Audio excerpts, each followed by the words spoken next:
நன்று கருது எனும் என் ஆசான் மகாகவி பாரதியின் வார்த்தைகளை வணங்கி துவங்குகிறேன். கதைகளை இந்த குழந்தைங்க கேட்கும் பொழுது எவ்வளவு கவனிச்சு உன்னிப்பா உள்வாங்கி அமைதியா கேட்கிறாங்க. ஏன் நம்ம இந்த மாதிரி கதைகளை எல்லாம் இந்த குழந்தைகளுக்கு சொல்லணும் அப்படிங்கிற விஷயத்தை தான் இன்னும் கொஞ்ச நேரம் நம்ம பார்க்க போறோம். 4 நாடு, வேற வேற நாடு, வேற வேற நிலப்பரப்பு, வேற வேற கலாச்சாரம், வேற வேற உணவு வகைகள், எல்லாமே வேற. ஆனா இந்த 4 நாட்டுல 4 குழந்தைகளுக்கு நடந்த விஷயத்தை பத்தி நான் சொல்ல போறேன். ஆனா அது எல்லாமே ஒரு மைய புள்ளியில கலக்க போகுது. முதல்ல ஒரு சிறுவன், அவனுக்கு கிரிக்கெட்னா ரொம்ப பிடிக்கும், ரொம்ப ரொம்ப பிடிக்கும். செம்மையா கிரிக்கெட் விளையாடுவாங்க. அவன் கிரிக்கெட் விளையாண்டுட்டே இருக்கான். ஒரு நாள் வந்து ஆசிரியர் கூப்பிடுறாரு, டேய் இங்க வாடா அப்படின்னு. என்னங்க சார்? டேய் நீ பவுலிங் போடும்போது பார்த்தண்டா, செம்மையா ஓடுற, செம்ம ஸ்பீடு, சான்ஸே இல்லை. அடுத்த வாரம் நம்ம ஸ்கூல்ஸ்க்கு இடையில, பள்ளிகளுக்கு இடையான ஒரு ஓட்டப்பந்தய போட்டி நடக்குது, நீ கலந்துக்கடா அப்படிங்கிறாரு. சார் அதெல்லாம் நம்மளுக்கு ஒத்து வராது சார் அப்படிங்கிறான். இல்லப்பா நான் பார்த்தேன், நான் ரொம்ப வியந்து பிரமிச்சு போய் தான் உன்னை நான் அதுல கலந்துக்க சொல்றேன். நீ கண்டிப்பா கலந்துக்கிட்டீங்கன்னா ஜெயிப்ப. நீ ஜெயிச்சேடா நான் சிக்கன் வாங்கி தரேன். சிக்கனா? ஆமா நான் சிக்கன் வாங்கி தரேன்னு சொல்றேன். சிக்கன் வாங்கி தரேன்னு சொன்னானே இந்த பையன் அந்த பந்தயத்துல போய் கலந்துக்கிறான். அவன் அந்த ஓட்ட பந்தயம் ஓடும் பொழுது மனம் முழுக்க சிக்கன், அரிசி சாப்பாடுன்னு நினைச்சுக்கிட்டே ஓடி ஜெயிச்சறான், சிக்கனும் சாப்பிட்றான். இவன் தொடர்ந்து இந்த ஓட்ட பந்தயங்களையும் கலந்துக்கிறான், கிரிக்கெட்லயும் கலந்துக்கிட்டு இப்படியே போயிட்டே இருக்கிறான். ஒரு 11 வயது ஆகுது. அவனால கிரிக்கெட்டை விட்டு ஓட்டப்பந்தயத்துக்கு மாறவே முடியல. கிரிக்கெட் தான் என்னுடைய கனவுன்னு ஓடிக்கிட்டே இருக்கிறான். ரெண்டுலயும் இருந்தா பேலன்ஸ் பண்ண முடியாது அப்படின்னு சொன்னா அவனால புரிஞ்சுக்க முடியல. அப்ப அவங்க அப்பா மெதுவா கூப்பிடுறாரு, கண்ணு இங்க வா. கூப்பிட்டு உட்கார வச்சு, கண்ணு கிரிக்கெட்டுங்கிறது ஒரு டீம் கேம், நிறைய பேர் சேர்ந்து விளையாடுறது. நீ ஒருத்தன் மட்டும் எந்த முடிவும் எடுக்க முடியாது. ஆனா ஓட்டப்பந்தயம்ங்கிறது உனக்கானது. அதுல நீ செய்யற எல்லா சாதனைகளையும் நீ தீர்மானிக்கலாம். இன்னொன்னு, அதுக்கு நீ தான் எஜமானன் அப்படின்னு அவங்க அப்பா அமைதியா அன்பா சொல்றாரு. அதை சொன்னதை கேட்டு அவனுடைய அந்த மனநிலை அப்படியே புரட்டி போடுது. அவன் கிரிக்கெட்டை விட்டுட்டு டோட்டலா ஓட்டப்பந்தயம் பக்கம் வரான். ஓட்டப்பந்தயம் வந்துட்டு கொஞ்சம் குறுமான பையன் வேற, ஜெயிக்கிறான் தோக்குறான், ஜெயிக்கிறான் தோக்குறான், இப்படியே போகுது. 14 வயசு, 10 பருவம், டீனேஜ்.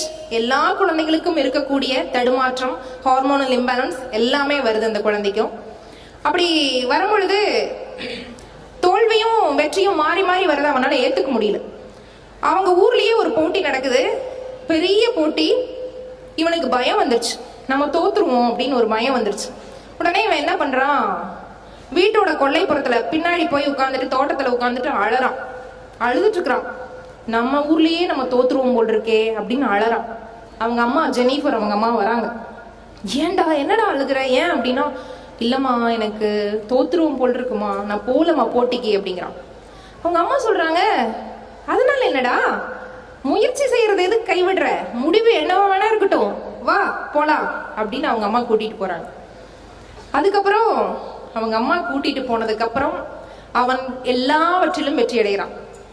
2008, 2012, 2016 3 ஒலிம்பிக்லையும் தடகளத்துல 100 மீட்டர் 200 மீட்டர்ல தங்கங்களா வாங்கி குவிச்ச உசேன் போல்ட்டுடைய கதை தான் இது.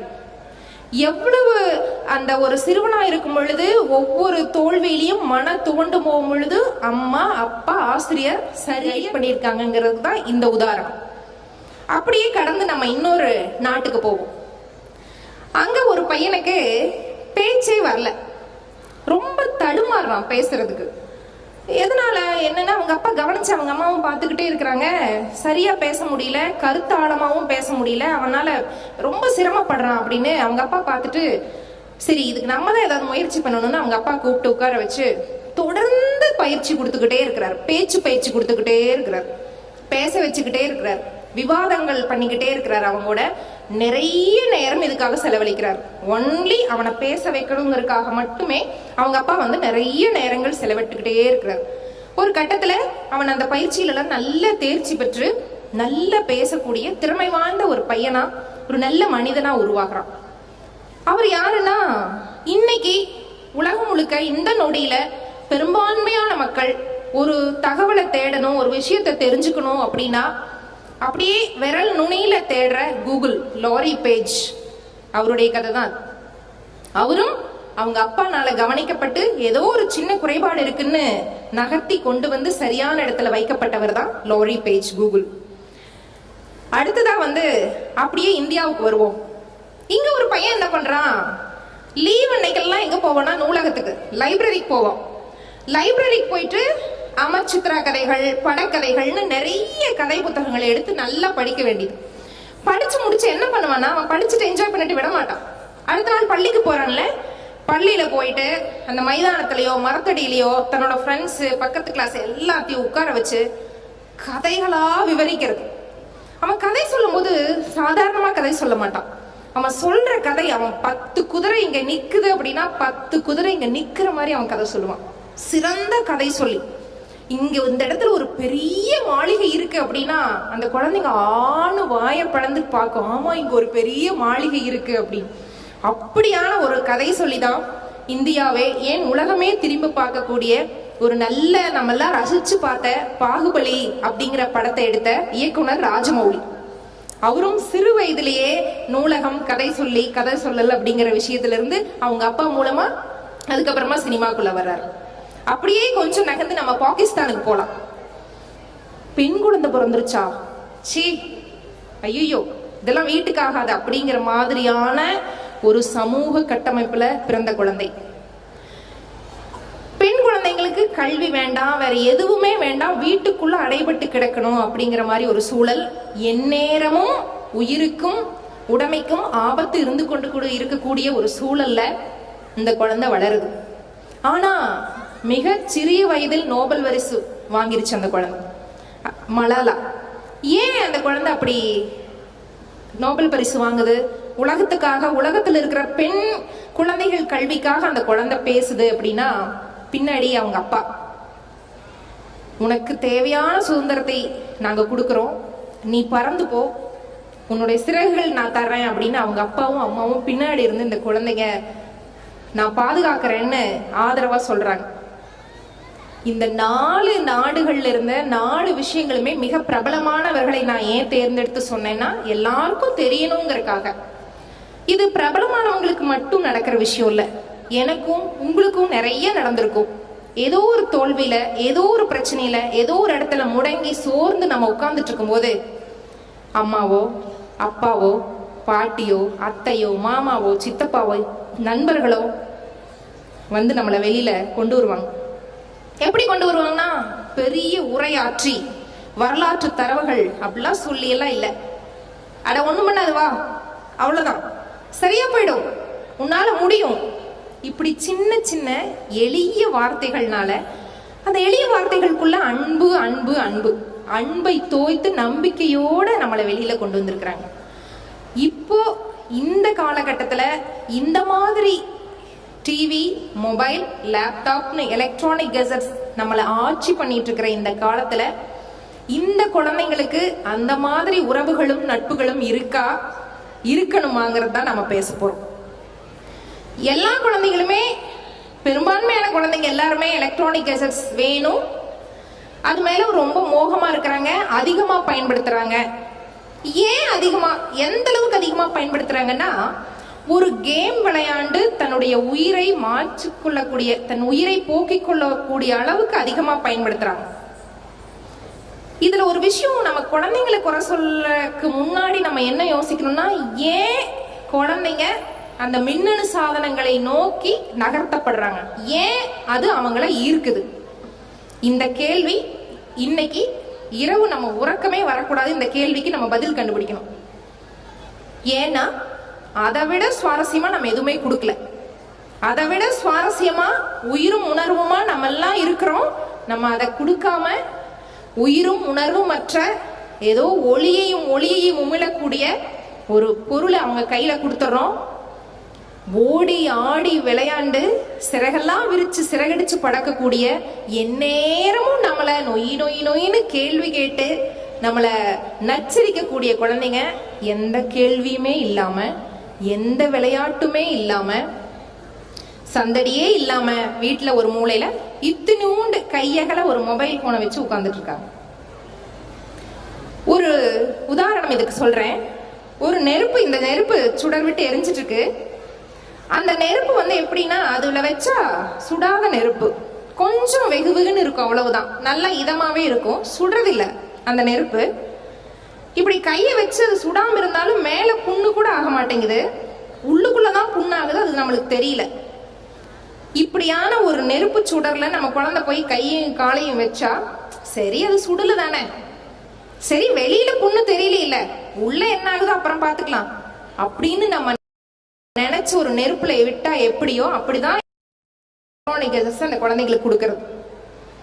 ஏன்னா அதனுடைய பின் விளைவுகள், அதனுடைய தீய விளைவுகள் எதுவுமே இப்ப நம்மளுக்கு தெரியாது. இன்னொரு 20 வருஷம் கழிச்சு அந்த குழந்தை ஒரு முடிவெடுக்கும் சூழல்ல இருக்கும் பொழுது முடிவெடுக்க திணறுவதோ, அருகாமையில உறவுகளை நோக்கி அவங்க கிட்ட ஆதரவா கேள்வி கேட்கறக்கோ பதில் சொல்றக்கோ அவங்களுக்கு தெரியாத ஒரு சூழல்ல தான் நம்மளுக்கு புரியும். ஆனா நம்ம அப்படி இல்லை, கொஞ்சம் அட்வான்ஸா திங்க் பண்ணுவோம், இப்பவே முழிச்சுக்கலாம்னு நான் நினைக்கிறேன். சரி, இப்போ எலக்ட்ரானிக் கெசட்ஸ் கொடுக்க வேண்டாங்கிறீங்க, அப்ப என்ன பண்ணலாம்? என்ன பண்ணலாம் அப்படின்னா, குழந்தைங்க கிட்ட நிறைய நேரம் நம்ம செலவழிக்கணும், நிறைய நேரம் நம்ம பேசணும். சரி, சும்மா என்ன பேசுறது? அம்மா அப்பா குழந்தைங்க கிட்ட எவ்வளவு நேரம் தான் என்ன பேசுறது? அப்போ பேசுறதுக்கு நம்மளுக்கு ஒரு விஷயம் வேணும் இல்லையா? அதுதான் கதை பேசுறது. நம்ம கதை சொல்லலாம், கதை கேட்கலாம், நிறைய கதைகளை சொல்லலாம். சரி, ஏன் கதை சொல்லணும்? கதை சொல்றதுனால என்ன? நிறைய விஷயங்கள் பின்னாடி வருது. ஆனா முதல் விஷயம் ஏன் கதை சொல்லணுங்கிறதுக்கு முதல் விஷயம், நம்ம குழந்தைங்க மேல இருக்கிற அன்பு எப்படிலாம் நம்ம காமிப்போம் அப்படின்னா, நல்ல உணவு, அவங்களுக்கு பிடிச்சதெல்லாம் செஞ்சு கொடுக்கறது, பிடிச்சதெல்லாம் வாங்கி கொடுக்கறது, நல்ல உணவு தான் முதல். அப்புறம் நல்ல உடை, நல்ல ட்ரெஸ் அவங்களுக்கு கேட்டதெல்லாம் வாங்கி கொடுப்போம். மூணாவது நல்ல கல்வி கொடுக்கணும்னு நினைப்போம். இதெல்லாம் தான் பேசிக்கா நம்ம அன்பை வெளிப்படுத்துற விதம். இன்னொரு விதமும் இருக்கு. அன்பை வெளிப்படுத்துறதுக்கு கதை சொல்றதுங்கிறது ஒரு முக்கியமான விஷயம். நம்ம அன்பை வெளிப்படுத்துறது கதை சொல்றது மூலமா வெளிப்படுத்தலாம். ஏன் அப்படின்னா, போன மாசம் திருச்சியில ஆசிரியர்கள் கூட்டத்துல இந்த விஷயத்தை நான் சொன்னேன். திடீர்னு மழை, மின்னல், இடி எல்லாம் வருது. அப்படி வரும்போது ஒரு மின்னல் கீற்று சுளீர்னு மின்னுது. நம்ம எல்லார் கண்ணிலையும் அந்த மின்னல் படுது. மின்னல் பட்டு கொஞ்சம் வினாடிகள் கழிஞ்சுதான் இடி சத்தம் கேக்குது. மின்னல் முதல்ல ரெண்டு ஒன்னாதான், இப்படி மோதறதான் மின்னல் இடி. ஆனா ஒளி வந்து வேகமா டிராவல் பண்ணி ஃபாஸ்டா நம்மளை வந்து அடைஞ்சிருது, அதுக்கப்புறம் சவுண்ட் வருது. அத மாதிரி குழந்தைங்களுக்கு கதை சொல்லும் பொழுது, கதை அதுக்குள்ள இருக்கிற விஷயங்கள், நற்பண்புகள், மற்ற எல்லாமே அப்புறம்தான். முதல்ல மின்னல் மாதிரி என்ன போய் சேருது தெரியுங்களா? அன்புதான். நம்ம குழந்தைக்கு கதை சொல்றோங்கிறது அந்த குழந்தைக்கு அவ்வளோ பிடிக்கும். அந்த மின்னல் எப்படி போய் சேருதோ அந்த மாதிரி கதை சொல்ல ஆரம்பிச்சோன்னே நம்ம கிட்ட இந்த அன்பு, பேரன்பு பெருகி அந்த குழந்தைங்க கிட்ட போய் சேரும். இப்படியா அன்பு வயப்பட்ட அந்த குழந்தைங்களுக்கு கதை கேட்கறதுனால என்னென்ன பயன்கள் இருக்குன்னு நான் ஒரு லிஸ்ட் சொல்லிடுறேன் உங்களுக்கு. கதை கேட்கிற குழந்தைங்க, தொடர்ந்து கதை கேட்கிற குழந்தைங்க நல்ல கவனிப்பாங்கன்னா, பெரியவங்க யார் பேசினாலும் நின்று காது கொடுத்து என்னன்னு கேட்பாங்க, கவனிப்பாங்க. கிளாஸ் ரூம்லயும் அதே ஹேபிட் வரும். ரெண்டாவது, நல்ல உள்வாங்குவாங்க. சும்மா காதை மட்டும் கொடுத்துட்டு கண்ணை மட்டும் பார்க்காம உள்ளுக்குள்ள போகும் இவங்க என்ன சொல்றாங்க அப்படின்னு. மூணாவது, நல்ல கற்பனை பண்ணுவாங்க. நாலாவது, ஞாபக சக்தி, நல்ல ஞாபகம் வச்சிருப்பாங்க. அப்புறமா சிந்தனை திறன், மிக முக்கியமான பண்பு. நமக்கு அத்தனை பேருக்கும் நம்ம குழந்தைங்களுக்கு என்ன கொடுக்குறோமோ இல்லையோ சிந்திக்க கத்துக் கொடுக்கணும். அந்த சிந்தனை திறன் வந்து இந்த கதை கேட்கிற குழந்தைங்களுக்கு அபரிமிதமா வளரும். அதற்கப்புறமா முடிவெடுக்கக்கூடிய திறன், சொல்லாட்சி, வொகாபுலரி, நிறைய புது புது புது புது வார்த்தைகளையும் சூழ்நிலைகளையும் அவங்க கத்துக்குவாங்க. இப்படி கதை கேட்கறதுனால ஏகப்பட்ட விஷயங்கள், பயன்பாடுகள் இந்த குழந்தைங்களுக்கு போய்கிட்டே இருக்கும். சரி, கதை சொல்லிக்கிட்டே இருந்தா போதுமா? கேட்கணும். கேட்கறதுக்கு என்ன தெரியுங்களா வேணும்? பெரிய பொறுமையான காது. ஏன்னா என்னென்னமோ சொல்லுவாங்க. எலி ஏரோப்ளைன் ஓட்டினாலும் ஓட்டும், என்ன வேணா நடக்கும். எல்லா கதையும் பொறுமையா சரி சரி சரி சரின்னு கேட்கும். நான் ஸ்கூல் பஸ்லயே வரலாமா, நான் ராக்கெட்ல தான் வந்தேன் அப்படின்னு சொல்லுவான். ஆமா சாமி, சரி, அது ஒரு கதை, அவ்வளவுதான். அது ரசிச்சு சிரிச்சுக்கிட்டு போயிட்டே. அறிவில்ல, ஸ்கூல் பஸ்ல வந்துட்டு பொய்யா சொல்ற, அப்படிலாம் கேட்க வேண்டியதில்லை. ஆமா, ராக்கெட்ல வந்தியா, எப்படி இருந்துச்சு அந்த ராக்கெட்குள்ள என்ன இருந்துச்சு, நம்மளும் அந்த கதைக்குள்ள போந்துடும். நம்ம சொல்றது கதைன்னா அவனுக்கும் தெரியும், நம்மளுக்கும் தெரியும். அப்போ பொறுமையான காதுகள் வேணும் கதை கேட்கறதுக்கு இந்த குழந்தைங்க கிட்ட. இப்படி கதை சொல்லவும் கேட்கவும் போய்கிட்டே இருக்கும்போது அடுத்ததான் இந்த குழந்தைங்களை நகர்த்தி எங்க கொண்டு போலாம் அப்படின்னா வாசிப்புக்குள்ள கொண்டு போலாம். ஏன் வாசிக்கணும்? வாசிச்சே ஆகணுமா? எதுக்காக புக் ரீடிங்? ஏன்னா பாட புத்தகங்கள் மேல இந்த குழந்தைங்களுக்கு ஒரு வெறுப்பு வந்துடவே கூடாது. விருப்பமா இருக்கணும் இந்த பாட புத்தகங்கள். அதுக்கு முக்கியமா பாட புத்தகங்கள் அல்லாத புத்தகங்களை நீங்க அறிமுகப்படுத்தணும். உங்க ஊர்ல இருக்கிற நூலகத்துல உங்க குழந்தைங்களை ஒரு 60 ரூபா கொடுத்து நீங்க மெம்பர் ஆக்கியிருக்கணும், இல்லைன்னா ஆக்கணும். உங்க ஊர்ல நடக்கிற, அதாவது நம்ம ஊர்ல நடக்கிற புத்தக திருவிழாக்களுக்கு குழந்தைங்களை கூட்டிட்டு போகணும். இப்ப நிறைய பெற்றோர் மனசுல என்ன நினைக்கிறேன்னா, நான் போன வருஷம் கூட்டிட்டு போனேங்க, 8 புக்கு வாங்கி கொடுத்தேன், இன்ன வரைக்கும் அந்த புக் அப்படியே கிடக்குதுங்க, எடுக்கவே இல்லை அப்படின்னு நிறைய பேர் சொல்லுவீங்க. இருக்கட்டும், பரவாயில்ல. ஏன்னா நம்ம வீட்டுக்குள்ள போயிட்டு நம்மளோட ஹால்ல உட்கார்ந்து நம்ம 360 டிகிரி திருப்பி சுத்தி பார்த்தோம்னா நம்ம வாங்கி வச்சிருக்கிற பொருள் எல்லாமே நம்ம பயன்படுத்துறோம் இல்ல. நிறைய பொருள் இது எதுக்கு வாங்கணும்னே தெரியல, இது ரொம்ப நாளா இப்படியே இருக்கு, இதை OLXல போட்டு வித்தரலாமான்னு பார்த்துட்டு இருப்போம். அப்படி இந்த 8 புத்தகங்கள் ஒன்றும் பெரிய விஷயம் இல்லை நம்மளுக்கு. அப்போ இந்த புத்தகங்களை வாங்கி வாங்கி கொடுத்துக்கிட்டே இருக்கலாம். அவங்க படிக்கும் பொழுது, படிக்கணும்னு நினைக்கும் பொழுது எடுத்து படிக்கட்டும். அது வரைக்கும் அந்த புத்தகங்களை நம்ம வாசிச்சு காமிக்கலாம். அதுல இருக்கிற கதைகளை எல்லாம் படிச்சு அந்த குழந்தைகளுக்கு சொல்லலாம். இன்னொன்னு, அந்த புத்தகங்களை அவங்க கண்ணில் படும்படி, கையில தொடும்படியான இடங்கள்ல எல்லா இடத்துலயும் வைக்கணும். அது ரொம்ப முக்கியமான விஷயம். ஒரு நல்ல கண்ணாடி ஷோகேஸ் போட்டுட்டு அதுக்குள்ள எல்லா புத்தகங்களையும் அடுக்கி வச்சுக்கிட்டு யாருமே அந்த புத்தகங்களை தொட முடியாத, அந்த குழந்தைங்க எட்டாத உயரத்துல லாக் பண்ணி வைக்கிறதுல எந்த பிரயோஜனமுமே இல்லை. நம்ம வீட்டில் இருக்கிற ஒரு புத்தகமும், ஒரு கதை புத்தகமும், குழந்தைகளுக்கான ஒரு புத்தகமும் அழுக்காகி இருக்கணும், முனையெல்லாம் மடங்கி இருக்கணும், கொஞ்சம் கிழிஞ்சிருந்தாலும் பரவாயில்ல. அப்படியான புத்தகங்களை தான் சிறந்த மனிதர்களை உருவாக்கும். இந்த பூமியில, இந்த உலகத்துல மனிதர்கள் ஏற்படுத்தின அத்தனை புரட்சிகளுக்கும் மலர்ச்சிகளுக்கும் வித்தாக இருந்தது ஏதாவது ஒரு புத்தகம்தான். ஒரு உண்மை கதையை உங்ககிட்ட சில நிமிடங்கள் நான் பகிர்ந்து விரும்புகிறேன். ஒரு நண்பர், இப்போ நண்பர், 20 வருஷத்துக்கு முன்னாடி ஒரு 17 வயது பையன். இந்த 17 வயசு பையன் சேரக்கூடாத இடத்துல சேர்ந்து போலீஸ்ல அரெஸ்ட் ஆயிடுறான், ஜெயில பிடிச்சு போட்டுறாங்க. இப்படி ஜெயில போட்டோன்னே அந்த பையன் என்ன பண்றான், எப்படியாவது தப்பிச்சு போகணும் அப்படின்னு போன ஜெயில உள்ள போட்டனையில இருந்து அவன் முயற்சி பண்றான். எல்லா முயற்சியும் பண்ணி எங்கெங்கெல்லாம் ஏறலாம், எங்க இறங்கலாம், எப்படி போகலாம், என்ன நேரம், எல்லாத்தையும் அவன் பிளான் பண்ணிடுறான்.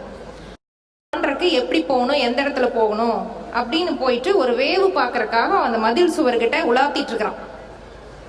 அப்படி உலாத்திட்டு இருக்கும் போது அங்க ஒரு பெஞ்ச் போட்டிருக்கு, அங்க ஒருத்தர் உட்கார்ந்துட்டு இருக்காரு.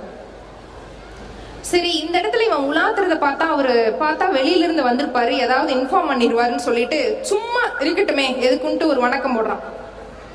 அவரு யாருப்பா என்னப்பான்னு கேட்கிறாரு.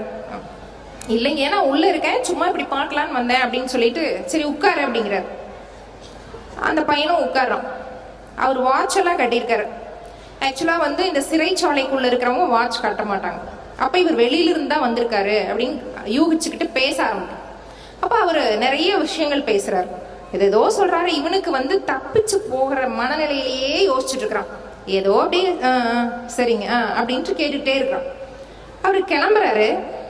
கையில ஒரு புத்தகத்தை வச்சிருந்தார். இந்தாப்பா அப்படின்னு அந்த புத்தகத்தை கொடுக்குறாரு. வாங்கிட்டான், இந்த பையன் வாங்கிட்டான். அந்த புத்தகத்தை வாங்கி இது வேற, இது யார் தூக்கிட்டு போறதுன்னு ஒரு மனநிலை, சரிங்க அப்படின்னு ரொம்ப சிரிச்சுக்கிட்டே கிளம்பி போயிட்டான். அதுக்கப்புறம் என்னாச்சு, அந்த செல்லுக்குள்ள கொண்டே உள்ள போயிடுறான்.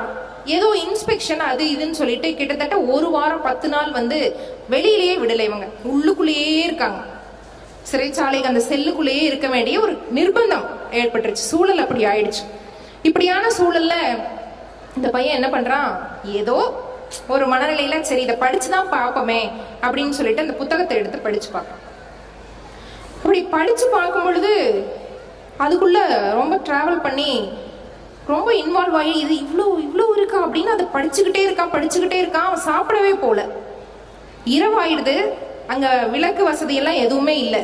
இவன் என்ன பண்றான், தன்னோட லுங்கியிலிருந்து துளியோண்டு துணியை கிழிச்சு திரியாக்கி சோப்பு, குளிக்கிறதுக்கு சோப்பு வச்சிருந்தான். அதுல இப்படி நோண்டி இது பண்ணி ஓட்ட போட்டு தலைக்கு தேய்க்க வச்சிருந்த தேங்காய் எண்ணெயை உள்ள ஊத்தி விளக்கு மாதிரி பண்ணி அந்த விளக்கொலியில அந்த புத்தகத்தை படிக்கிறான். படிச்சு படிச்சு படிச்சு ராப்பகலா படிச்சு அந்த புத்தகத்தை மடிச்சு முடிச்சிடும். படிச்சு முடிச்சதுக்கு அப்புறம், அந்த புத்தகத்தை படிச்சு முடிச்சதுக்கு அப்புறம் முதல் முடிவு அவன் எடுக்கிறது, இந்த சிறையில இருந்து நம்ம தப்பிக்க கூடாது. அதுக்கப்புறமா சிறைச்சாலையில என்னென்ன அங்க இருக்கிற நூலகங்கள்ல இருக்கிற புத்தகங்களை எல்லாம் எடுத்து படிக்க ஆரம்பிக்கிறான். இவனோட சேர்ந்து நண்பர்களோட சேர்ந்து நாடகங்களை நடத்துறான். நாடகங்களை சிறைக்குள்ள மட்டும் நடத்தாம சிறை அதிகாரிகள் மூலமா வெளியில பப்ளிக்குக்கும் நாடகங்கள்லாம் நடத்துறாங்க. இப்படி தொடர்ந்து சிறையிலே இருந்து, சிறையிலேயே இந்தியாவிலேயே முதன்முறையாக சிறைவாசிகளுக்கான ஒரு பத்திரிகையும் அவன் எடுத்து நடத்துறான். புதுசா ஒரு பத்திரிகையை நடத்துறான், இந்தியாவிலேயே கிடையாது. அது போக சிறைக்குள்ள ஏகப்பட்ட மாற்றங்களையும், அங்க இருக்கிற சிறைவாசிகளை எல்லாத்தையும் சீர்திருத்த ஏகப்பட்ட விஷயங்கள் பண்றாரு. ஒரு மரம் நடுறதுல இருந்து உள்ளுக்குள்ள கழிப்பறை வசதி வேண்டி போராடுறதுல இருந்து அத்தனை விஷயங்களையும் முன்னெடுத்து இந்த பையன் பண்றான். இத்தனைக்கும் பின்னாடி 20 வருஷம் கழிச்சு ரிலீஸ் ஆகி சட்டப்படி எவ்வளவு தண்டனை அனுபவிக்க முடியுமோ அதுக்கப்புறம் வெளியில ஒரு சிறந்த வாழ்க்கை இப்ப வாழ்ந்துட்டு இருக்கிறா. அப்படி இத்தனைக்கும் பின்னாடி ஒரு மனிதன் திருந்தி சிறைவாசிகளை தன்னை சுத்தி இருக்கிற எல்லாத்தையும் மாற்றக்கூடியது பின்னாடி இருந்து தள்ளி விட்டது ஒரே ஒரு புத்தகம். அந்த புத்தகத்துடைய பெயர் பட்டாம்பூச்சி. அந்த புத்தகத்தை எழுதினவர் பிரெஞ்சுல ஜெயில இருந்து அவருடைய அனுபவங்களை எழுதியிருப்பார். அந்த பெரிய புத்தகம். அதை தமிழ்ல ராக்கி ரங்கராஜன் அப்படிங்கிறவரு மொழிபெயர்த்திருப்பார். அந்த புத்தகத்தை நம்ம ஒரு முறை படிச்சிட்டோம் அப்படின்னா நம்ம படுறதெல்லாம் துன்பமே கிடையாது, நம்ம படுறதெல்லாம் கஷ்டமே கிடையாது அப்படின்னு தோணும். அந்த மாதிரியான புத்தகம் அது. அப்போ ஒரு புத்தகம் ஒரு சிறைவாசியை விட்டுதான் ஒரே நாள்ல தப்பிச்சு போகக்கூடிய ஒரு சிறைவாசியை 20 வருஷம் சிறை தண்டனை அனுபவிக்க மாத்திருக்கு அப்படின்னா புத்தகங்கள் வாசிக்கிறது குழந்தைகளுக்குள்ள நம்மளுக்குள்ள எவ்வளவு பெரிய நல்ல மாற்றங்களை உருவாக்கும் அப்படிங்கிறதுக்கு இது ஒரு உதாரணம். இப்படி தொடர்ந்து இந்த குழந்தைங்களுக்கு கதை சொல்றது, புத்தகம் வாசிக்கிறது அப்படிங்கிற நல்ல வழியில கொண்டு போயிட்டே இருக்கும் பொழுது ஐயா சொன்ன மாதிரி என்னவாவாங்கன்னு சொல்ல வரல, டாக்டரா, இன்ஜினியரா, பெரிய தொழிலதிபரா, அதெல்லாம் இல்லை. சிறந்த சக மனிதனை மதிக்கக்கூடிய, சக உயிரினங்களை மதிக்கக்கூடிய ஒரு அன்பான மனிதரா உருவாவான். இப்போ நம்ம வீட்டுல இருக்கிற பெரியவங்க எல்லாம் அந்த காலத்துல நாங்கெல்லாம் அப்படின்னு ஆரம்பிச்சாங்கன்னா நிறைய நினைவுகளை நம்ம கூட பகிர்ந்துக்குவாங்க.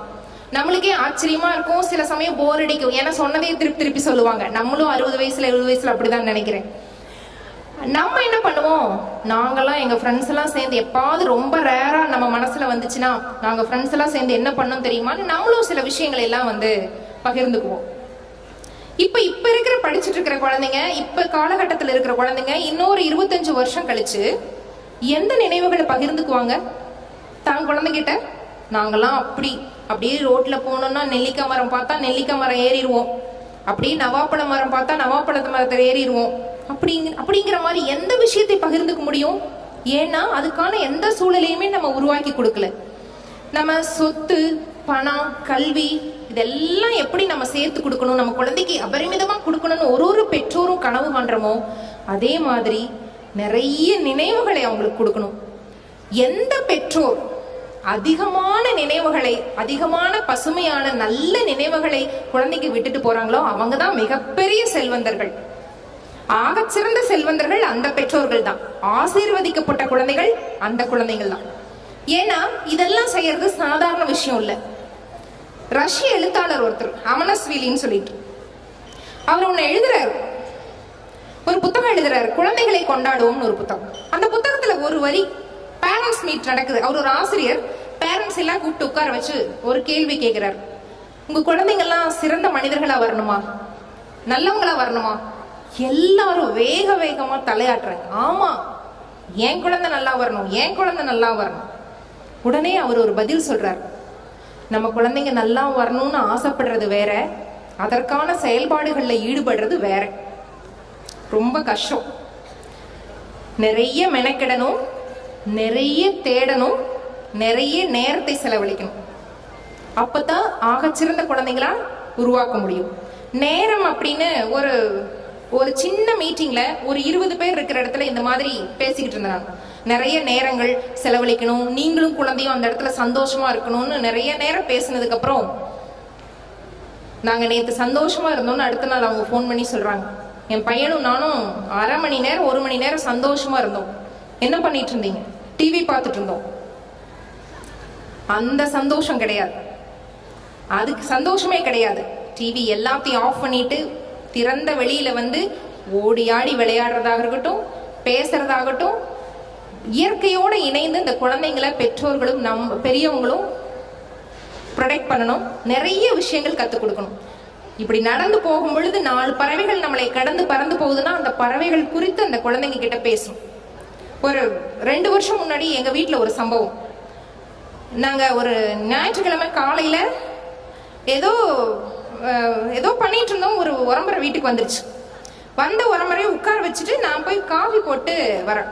காஃபி போட்டுட்டு எடுத்துட்டேன் கையில, அவங்களுக்கு கொடுக்கலான்னு எடுத்துட்டு வரையில எங்க பையன் வந்து வெளியில இருந்து கூப்பிடுறான், அம்மா அப்பா வாங்க வாங்க வாங்க, வந்துருச்சு வந்துருச்சு அப்படிங்க. எங்க பாப்பா அதுக்கு முன்னாடி என்னை கிராஸ் பண்ணி ஓடிட்டா. கேமரா கேமரா அப்படின்னு சொன்னோன்னே எங்க வீட்டுக்காரர் கேமரா எடுத்துட்டு அவரு ஓடிட்டாரு. நான் வந்து காஃபி எடுத்துட்டு அப்படியே ஸ்பீடா போய் இந்த உரம்பரை கிட்ட கொடுத்துட்டு காஃபி கொடுத்துட்டு நானும் ஓடிட்டேன். எல்லாரும் மொட்டை மாடிக்கு போயிட்டோம். மொட்டை மாடிக்கு போனா அங்க எங்க வீட்டுல 2 மகிழ மரம் இருக்கு. இந்த மகிழ மரத்துல மஞ்சள் சிட்டு, அது வந்து அழகா மஞ்சள் அவ்வளவு அழகான மஞ்சள், அது உட்கார்ந்துட்டு இருக்கு. எங்க வீட்டுக்கு எத்தனையோ பறவைகள் வந்திருக்கு, அந்த பறவை அன்னைக்குதான் வந்திருக்குது.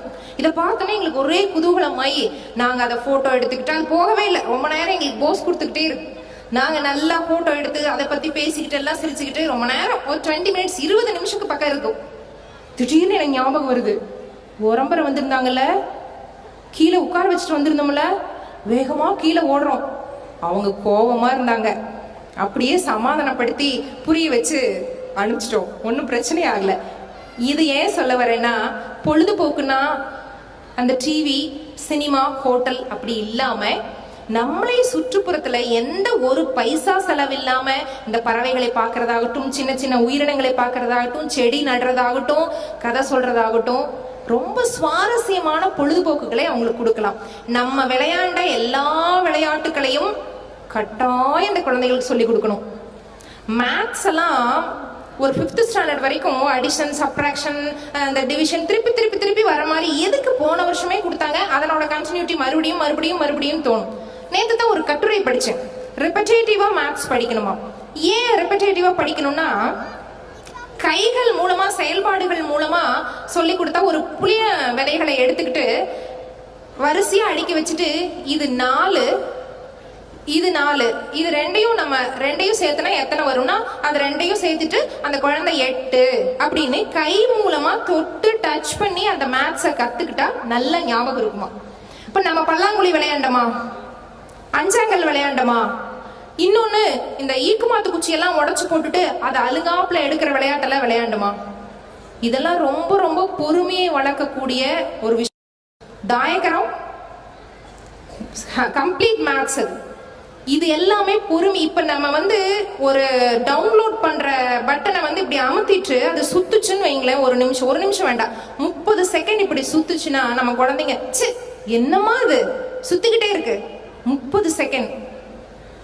நம்ம யாராவது ஒரு வீட்டுல தான் பல்லாங்குழி அந்த இது இருக்கும், நம்ம வீட்டுக்கு இல்ல நம்ம அங்க போய் விளையாடுறதுக்கு நம்ம 3 நாள் காத்திருந்திருக்கிறோம் இல்லைங்களா.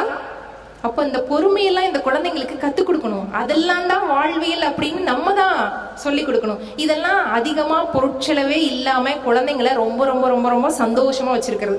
ஒரு குழந்தை பால்யத்துல இந்த 4 நாட்டு குழந்தைகளோட சொன்னேன், எவ்வளவுக்கு எவ்வளவு சந்தோஷமா இருக்கோ, எவ்வளவுக்கு எவ்வளவு அரவணைப்போடு இருக்கோ, எவ்வளவுக்கு எவ்வளவு அன்பை பெற்றுக்கொள்ளுதோ அந்த குழந்தைங்க தான் மிளிரும்.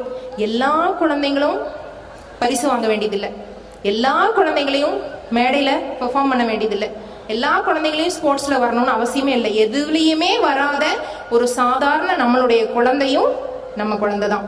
அதை மனப்பூர்வமா ஏத்துக்கணும். சராசரி நம்ம எப்படி இருந்தோமோ அந்த மாதிரிதான் நம்ம குழந்தை. அதனால அந்த குழந்தையும் ஒரு பொக்கிஷம் தான் நம்மளுக்கு. அதையும் நம்ம என்ஜாய் பண்ணணும். எந்த பரிசும் வாங்கல அப்படின்னா அதுக்கு எந்த கவலையுமே படவே வேண்டியது. இப்படியாக குழந்தைங்களை வளர்த்தெடுக்கிற விஷயத்துல கடைசியா நான் உங்களுக்கு ஒரே 3 விஷயம் சொல்றேன். 3 விஷயம் என்ன அப்படின்னா,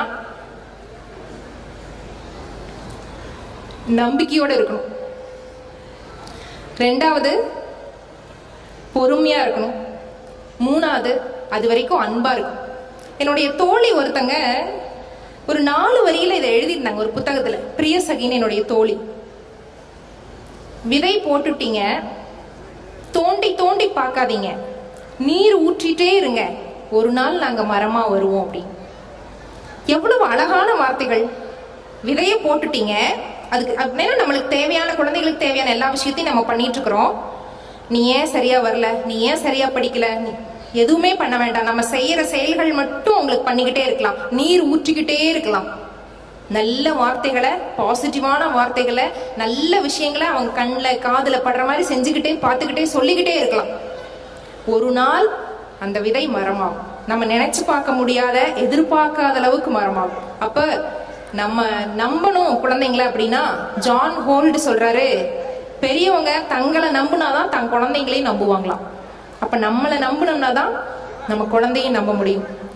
அதனால ஒரு குழந்தையும் ஒரு பொக்கிஷம். குழந்தை வளர்ப்பு, பேரண்டிங் அப்படிங்கிற ஒரு பெரிய கடலுக்கு நான் ஒரே ஒரு வார்த்தையில டெஃபினிஷன் சொல்றதுன்னா, வாழ்ந்து காட்டுறது. நன்றி.